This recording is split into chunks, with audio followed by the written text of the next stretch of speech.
guys, so at Playlist Live this weekend, I premiered my solo talk, which was called A Practical Guide to Success on YouTube. And I told you guys that I was going to film it and put it online, so that's what this video is going to be in just a second. I'm hoping that I can give the same talk at other similar events, but it's always going to be changing and a work in progress, so this version might come down at some point, but for now, here it is. Oh, and I'm sorry that the lighting is kind of weird. The projector screen kind of threw everything off, but if you want to follow along with the PDF, I'm going to link that right down below. Okay, so I haven't even watched this video yet. I can't do it, but people who were there told me that they liked the speech, so hopefully you guys will too. Thank you guys for watching, and here it is. Okay, hi everyone. I am Karen Cabot. Hopefully you know me. If not, I'll be telling you who I am.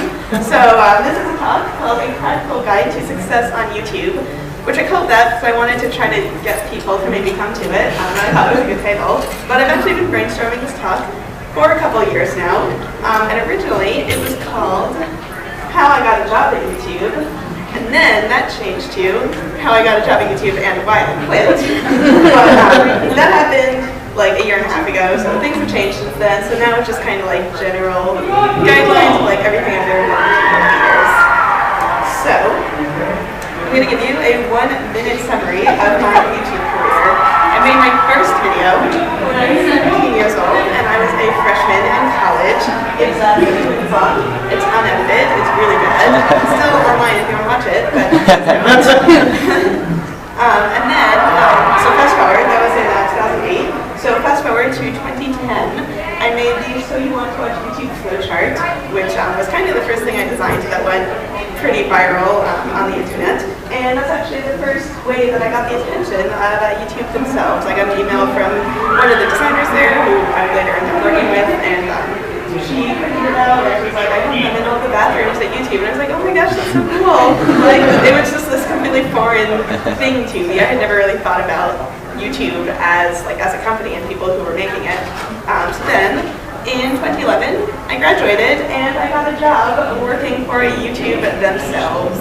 So I packed up my bags and I moved to San Francisco, where I designed things like the emails and the upload and annotations and all kinds of stuff like that. But didn't really like the job, so I left in September 2012. I was there for a little over a year, and since then, I am a full-time YouTuber. I have done YouTube Next Up, where they brought us all to the YouTube space for 2 weeks. It's really fun. And I was a Ford Fiesta agent, where I got a free car and I did videos for them for a couple months.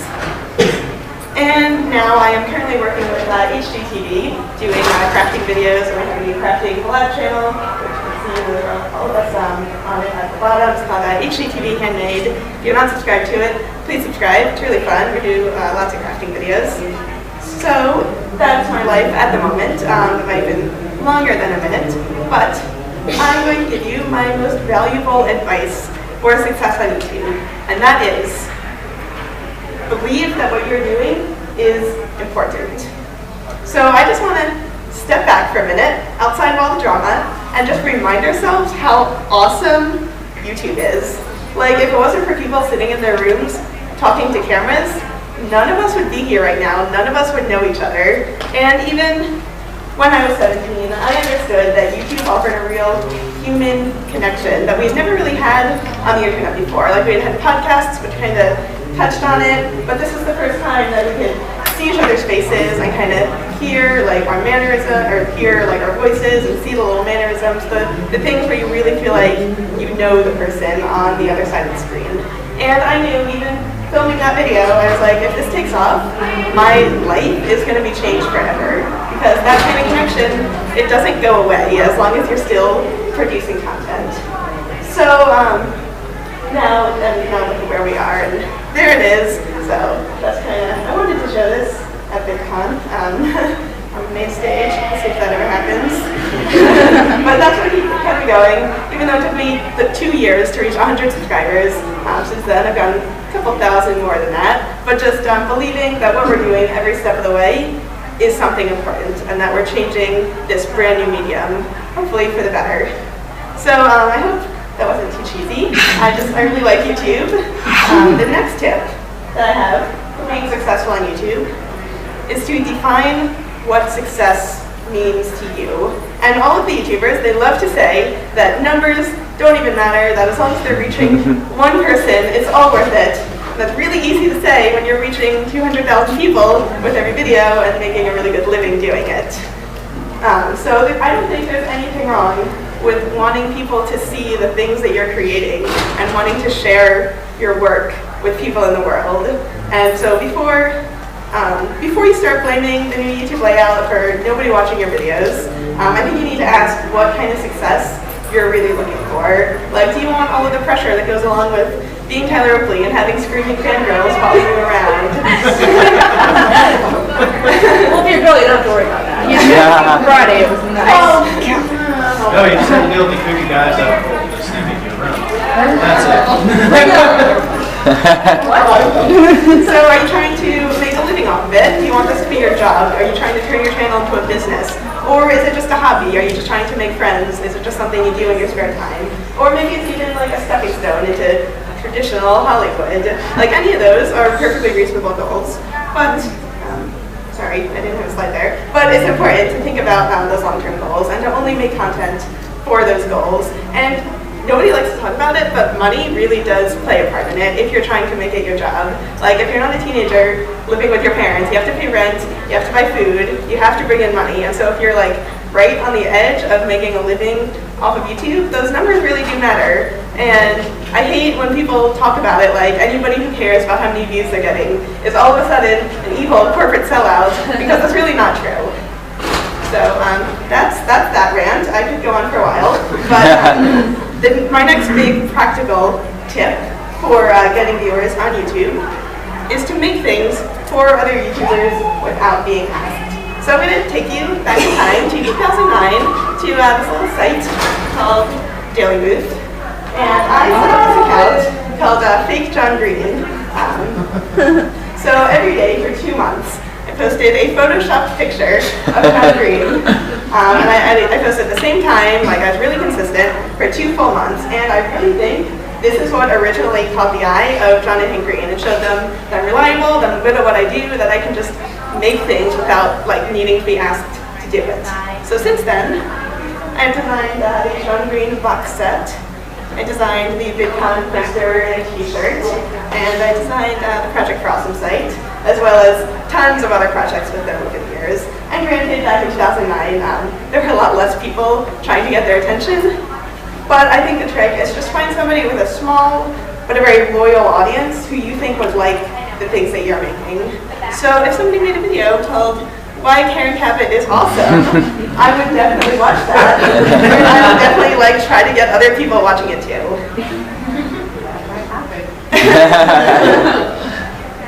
So that moves on to my next point, which is to find a niche community that, number one, you are passionate about. That's the most important thing. But number two, has the perfect amount of fans. So something like Adventure Time, by now it's so widespread that like you're not going to be a leader in that community unless you're doing something so like mind-blowingly amazing. But just try to find like the next big book series or YouTuber or even just like twerking or whatever it is, the next big thing. And if you make content about it early, people are going to start watching, people will start caring about the things that you're making, and then you can make as many personal projects as you want and already have a built-in audience who cares about you and about the things that you're creating. So when I first started, I was really into Harry Potter. I really wanted to be in the Harry Potter community. And that kind of transitioned into the Nerdfighter community, and I definitely piggybacked off of that success. I feel like only now am I really coming into my own and making like Karen Caput community, which is also part of like the graphic design community. It all overlaps. But the trick is finding a niche community that is small enough for new voices to be heard, but big enough that you can build a significant audience out of it.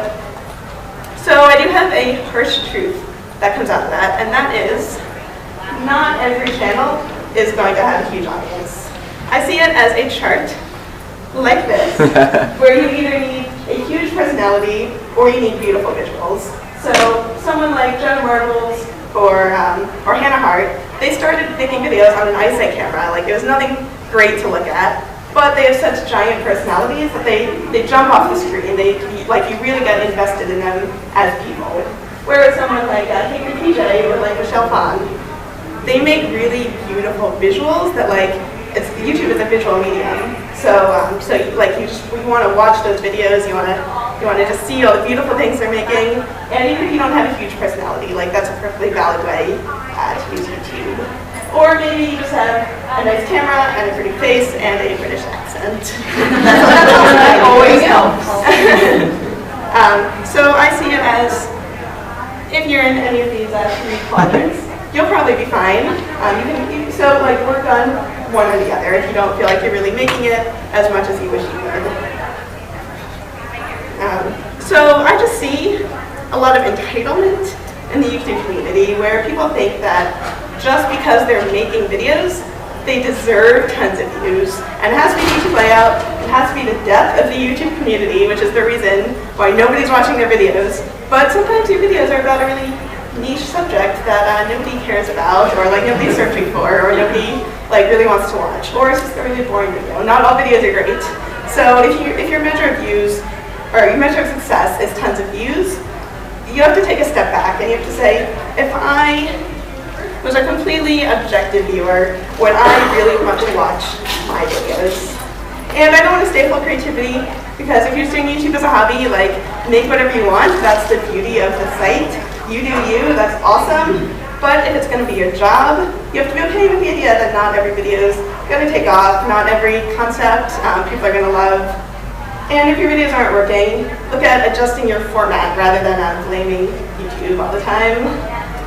So, I want to talk about working at YouTube, since that's kind of how I started off the talk. You guys are probably waiting for the inside scoop. So besides the slide, and the putting green, which yes, they're all there, they're beautiful. It's not really all that exciting. It's kind of just any other job. It's not like the employees are witches standing around the magic cauldron of the internet just devising ideas to screw over the YouTube community next. I promise that doesn't happen. It's like Justin Bieber Vivo, Music Spotlight, and don't even know that people make content on YouTube. So when I was working there, I tried to keep the hardcore YouTuber in mind and be like, if you launch this, people are going to hate you. You're going to get a lot of backlash. Sometimes they listened to me, sometimes they didn't. But we use the site every day, so it should be optimized for us, right? You would think that. But there are a lot more casual users than there are us who are subscribed to 150 channels. So they don't always have the resources to optimize the site for both groups of people. And I don't agree with every decision that they make. There are definitely parts of the site that I wish they would change or change back or whatever. But since I used to be one of the people who helped make those decisions, I can usually kind of understand where they're coming from. So, excuse me. So, when I tell people what I do, they usually get confused. They're like, do you work for YouTube, or how does that work? So I kind of have to say, well, I used to work for YouTube, but now I make YouTube videos, but it's kind of a unique situation. There aren't a ton of people who have done that. So if they get it, if they make it past that confusion, usually they'll ask, how can I be a part of it? That sounds awesome. And so I tell them that it is a lifestyle change. It's not a 9-to-5 job. It is a 24/7 job. It really takes over your life. If you want to be the next Tyler Oakley or the next Grace Halbig, you have to be on social media every single day. Your content always has to be on your mind. And if you take a long break, it's going to be really hard to get any kind of momentum back, because the truth is, there are a lot of people on the internet, and nobody really cares about the things that you are making from the beginning. So, and back to the beginning, you just have to believe that what you're doing is really important and really be passionate about it, or else I promise you, you're going to get burnt out in 3 seconds. So I have one more hard truth, and then this is almost over. Somebody is going to come in and break every rule and still be more popular than you. So if we look at Rebecca Black, or Lena, or even Hannah Hart, they had one accidental viral video, and their audience, a lot of it came from that.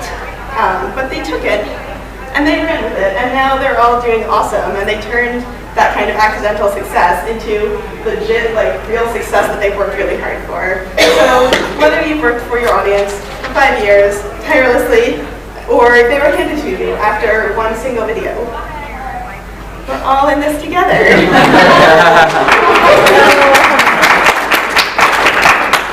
Because nobody on YouTube subscribes to just one channel.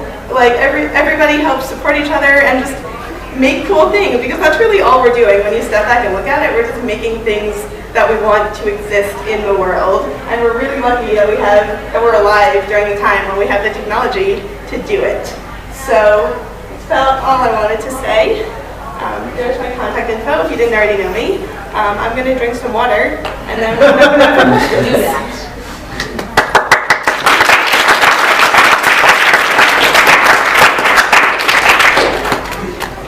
Drink that one. Grab him, like, get it in the middle. Cool, Mark. So does anyone have questions? Okay, friend? So do you still live in California? I actually just moved like 2 weeks ago. I moved down to LA. I was in San Francisco, like I stayed in San Francisco after I left the job. So do you think it's necessary to live in California if you're a YouTuber, or do you think it's like... That's something I struggled with for a long time, because like it's mostly LA versus everywhere else. Like in San Francisco, there's barely anyone also. I think if you want to do it as a job and you already know kind of a lot of the community and you think you could have opportunities outside of YouTube, I think being in LA is definitely a plus. I haven't been there for long enough to really know if it's going to work out, but it's kind of a personal decision whether like how much your location means to you and as a person. Yes? Hi. So, I'm sorry I missed the beginning, so you might have already said this, but about how long did it take you to go from doing it casually to full-time, and like, what do you think is is there a realistic point where you tell yourself like it's just not working? You just try indefinitely until it works, or do you give up? So I say I started making videos in 2008. I only started regularly posting videos like mid-2009. It kind of took me a while to really get into it.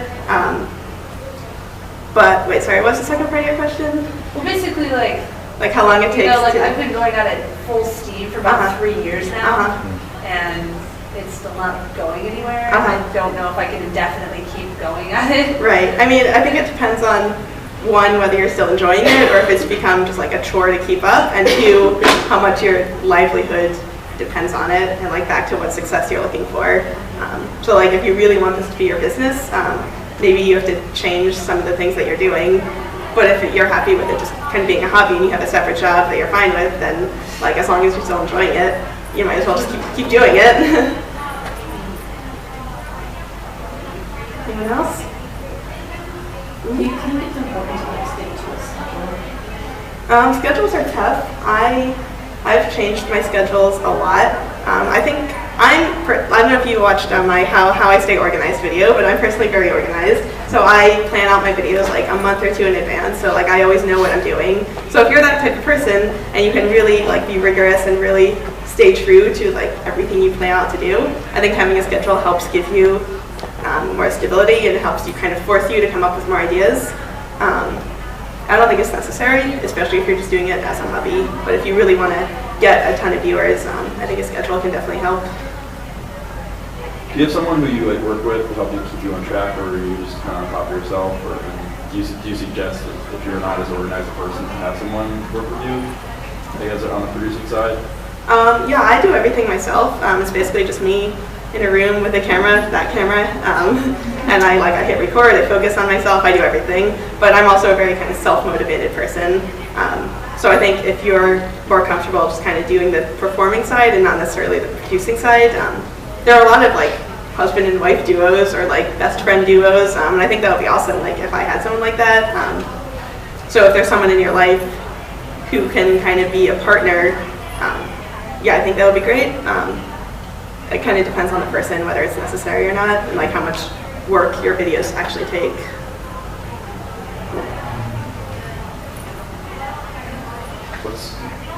Yeah.